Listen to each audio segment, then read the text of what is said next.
முக்கியம். எல்லா ஜீவராசிகளும் வாழ்வதற்காகத்தான் இந்த உலகம் படைக்கப்பட்டிருக்கிறது அப்படிங்கறத நல்லா ஞாபகம் வச்சுக்கணும். அந்த விதியை நம்ம மீறும் போது இந்த உலகம் அந்த இடத்துல ஆழி பெருளையால் அழிக்கப்படும் அப்படிங்கிற விஷயத்தையும் நம்ம மனசுக்குள்ள இப்போ வச்சுக்கணும்.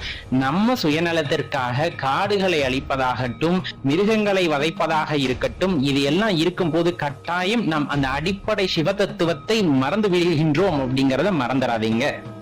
நம்ம செயல்கள் தான் நம்ம இறைவன்கிட்ட கொண்டு போய் சேர்க்கும். அதனால சிவபக்தர்களா இருப்பவங்க நம்ம வாயில வந்துட்டு திருவாசகமோ தேவாரமோ திருமுறைகளோ பாடலாமே தவிர பொய் சொல்லக்கூடாது, புரட்டு பேசக்கூடாது, பொறாமை கொள்ளக்கூடாது. இந்த குணங்கள் யாவும் நம்மிடம் இல்லாமல் இருப்பதுதான் உண்மையான சிவத்தை உணர செய்யும் அப்படிங்கிறத மறந்துட வேண்டாம்.